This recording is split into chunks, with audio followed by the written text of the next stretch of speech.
Landasan kurikulum.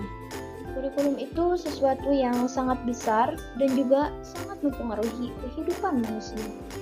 Oleh karena itu, di dalam pengembangannya perlu dilandasi oleh berbagai hal atas dasar pertimbangan-pertimbangan yang sangat matang. Kurikulum merupakan hal yang sangat penting bagi pendidikan dan proses pendidikan. Maka, dalam penyusunannya harus memiliki landasan yang kokoh dan kuat. Di sini akan dijelaskan mengenai landasan kurikulum. Landasan pengembangan kurikulum secara konseptual yang pertama yaitu landasan filosofis, yang kedua landasan psikologis, yang ketiga landasan sosial budaya, dan yang keempat landasan ilmu pengetahuan, teknologi, dan seni. Landasan pengembangan kurikulum yang pertama yaitu landasan filosofis. Landasan filosofis adalah landasan yang menggunakan filsafat dalam mengembangkan kurikulum. Filsafat artinya suatu cara berpikir yang dilakukan secara menyeluruh dan mendalam. Oleh karena itu, landasan filosofis ini mengharuskan sebuah persiapan kurikulum adalah hasil berpikir yang mendalam dan juga kuat. Di dalam landasan filosofis ini terdapat bidang filsafat. Bidang filsafat yang pertama yaitu logika. Logika merupakan hakikat benar dan salah. Logika memiliki arti bahwa melalui belajar yang menerapkan suatu kurikulum, siswa diharapkan bisa mengetahui mana yang benar dan mana yang salah. Yang kedua yaitu etika. Etika merupakan hakikat baik dan buruk, yang mengharapkan sebuah kurikulum bisa membuat siswa yang bisa memahami hakikat baik dan buruk, sehingga siswa akan melakukan hal yang baik dalam implikasi di kehidupannya. Yang ketiga yaitu estetika. Estetika merupakan hakikat indah dan jelek. Estetika ini mengharapkan agar siswa menjalani kehidupan ke arah yang lebih indah dan juga baik.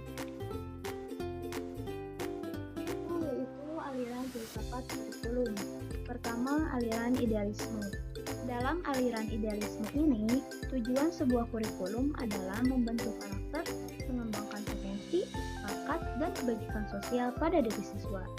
Isinya mengembangkan kemampuan berpikir, menyiapkan keterampilan kinerja untuk siswa di masa mendatang. Metode yang digunakan yaitu metode dialogis, yang artinya melakukan tanya jawab dan musyawarah bersama peserta didik. Dalam aliran idealisme ini, siswa bisa bebas mengembangkan potensi, bakat, dan kemampuannya masing-masing yang dibantu oleh guru dengan menciptakan suasana belajar yang kondusif. Selanjutnya yaitu aliran realisme. Aliran realisme ini adalah aliran filsafat kurikulum yang memiliki tujuan agar siswa bisa menyesuaikan diri secara tepat dalam hidup dan dapat melaksanakan tanggung jawab sosial. Isi dari kurikulumnya harus komprehensif, yang artinya sebuah kurikulum harus menyediakan pengetahuan yang luas dan lengkap. Metode pendidikan dalam aliran ini menggunakan pengalaman langsung, yang mengharapkan siswa dapat menguasai pengetahuan dan dapat merubah perilakunya. Selain itu, dalam aliran realisme juga guru diharapkan bisa terampil dan menerapkan berbagai macam metode, teknik, dan pendekatan dalam belajar. Selanjutnya yaitu aliran pragmatisme. Aliran pragmatisme bertujuan agar siswa dapat memecahkan masalah-masalah baru dalam kehidupan. Isi dari pendidikannya harus meliputi pengalaman-pengalaman yang telah teruji, ilmiah, dan saintifik. Aliran kurikulum pragmatisme ini menggunakan metode pemecahan masalah. Aliran pragmatisme memandang siswa sebagai individu yang unik dan mampu berkembang sesuai tugas perkembangannya. Dan guru harus mampu membimbing siswa ke arah yang lebih baik. Selanjutnya, aliran perennialisme. Dalam aliran aliran ini, tujuan sebuah kurikulum ialah memperoleh pengetahuan tentang prinsip atau gagasan yang bisa dirubah oleh siswa. Isinya diharapkan bisa menciptakan manusia yang terpelajar secara kultur dan sains. Kurikulum dalam aliran ini menggunakan metode subject method. Aliran perennialisme ini menekankan siswa pada pertumbuhan intelektualnya dan guru membimbing kepada pemikiran-pemikiran yang benar dan positif. Selanjutnya yaitu aliran eksistensialisme. Aliran ini memiliki tujuan untuk mendorong siswa mengembangkan potensi untuk pemenuhan dirinya. Dalam aliran ini, kurikulum berisi materi yang ditentukan pada kebutuhan langsung pada kehidupan manusia, menggunakan metode dialog, diskusi dengan teknik belajar eksperimen, dan pemecahan masalah. Siswa diharapkan mendapatkan pengalaman yang baik dan teruji, dan guru memberikan bekal dan semangat dalam membimbing siswa. Selanjutnya yaitu aliran esensialisme. Aliran ini mempunyai tujuan yang meneruskan warisan budaya dan sejarah melalui pengetahuan inti yang terakumulasi.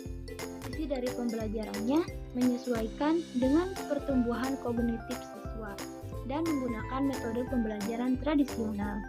Guru diharapkan bisa berinisiatif dalam mengembangkan metode belajar, dan siswa datang ke sekolah untuk belajar. Yang terakhir yaitu aliran rekonstruktivisme.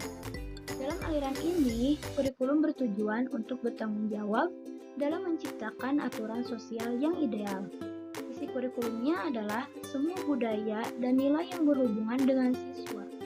Metode yang digunakan dalam aliran ini adalah learning by doing, yaitu belajar untuk melakukan, mempraktekkan, atau berbuat.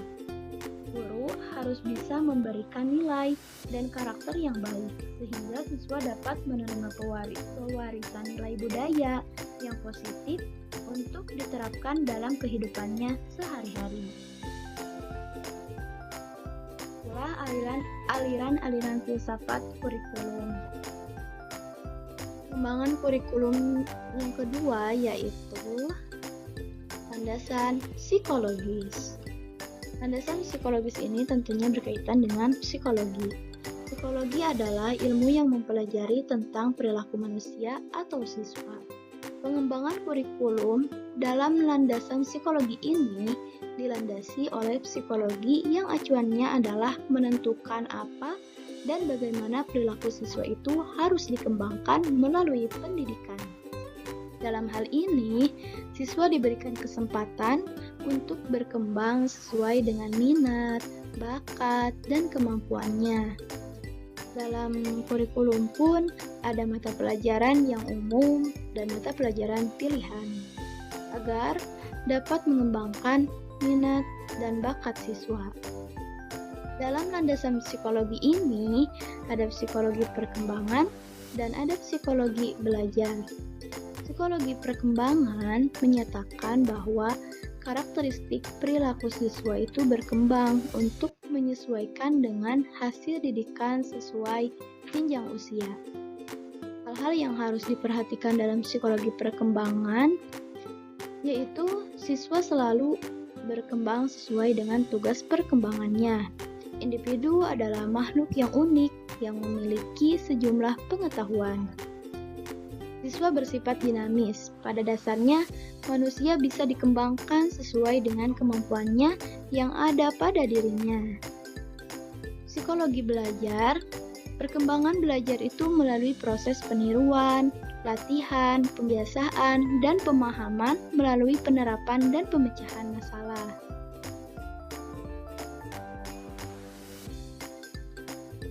Kriteria psikologi. Yang pertama yaitu pembelajaran berada di bawah pengaruh langsung guru. Tentunya, pembelajaran itu pasti berada di bawah pengaruh langsung seorang guru. Pembelajaran itu dilakukan dengan adanya bimbingan seorang guru. Jadi di sini guru itu lebih berperan dalam proses pembelajaran.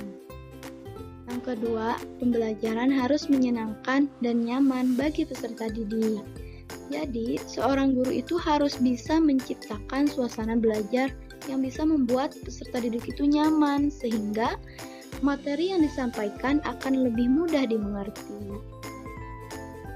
Yang ketiga, guru sebagai model bagi peserta didik. Nah, di sini seorang guru itu harus bisa berperan sebagai model ataupun contoh yang baik bagi peserta didiknya di dalam maupun di luar pembelajaran. Landasan pengembangan kurikulum yang ketiga yaitu landasan sosial budaya, yang dimana kurikulum itu dikembangkan berdasarkan kebutuhan masyarakat dan stakeholder atau pengguna lulusan, sehingga kurikulum dalam pengembangannya harus berdasarkan landasan sosiologis dan kurikulum dikembangkan selaras dengan budaya manusia. Pendidikan adalah proses budaya. Individu yang dididik adalah manusia yang berbudaya, sehingga harus disesuaikan dengan budaya dan kebutuhan masyarakat setempat. Yang keempat yaitu landasan ilmu pengetahuan, teknologi, dan seni, yang dimana ilmu pengetahuan itu ditujukan kepada pengetahuan, melainkan dapat memberi sumbangan kepada bidang-bidang kehidupan. Selanjutnya, teknologi. Teknologi merupakan cara untuk memenuhi kebutuhan manusia dengan bantuan tools atau alat dan juga akal pikirannya. Apalagi pada saat ini teknologi sangatlah dibutuhkan oleh masyarakat. Kemudian, seni. Seni merupakan bagian yang perlu dipelajari oleh peserta didik. Perkembangan ilmu pengetahuan dan teknologi itu memang sangat pesat. Sering diistilahkan eksplosif, yaitu peledakan ilmu pengetahuan. Sehingga kurikulum itu seharusnya menjadi dapurnya perkembangan ilmu pengetahuan, bukan justru mengekor. Tetapi, bagaimanapun ilmu pengetahuan dan teknologi itu agak sulit dikejar dengan kondisi yang ada. Namun, jika kurikulum bisa mengimbangi perkembangan ilmu pengetahuan itu, kurikulum tersebut sudah sangat baik. Nah, jadi landasan pengembangan kurikulum itu ada 4. Yang pertama, landasan filosofis. Yang kedua, landasan psikologis. Yang ketiga, landasan sosial budaya. Dan yang keempat, landasan ilmu pengetahuan, teknologi, dan seni. Mungkin itu saja yang bisa saya sampaikan. Terima kasih. Wassalamualaikum warahmatullahi wabarakatuh.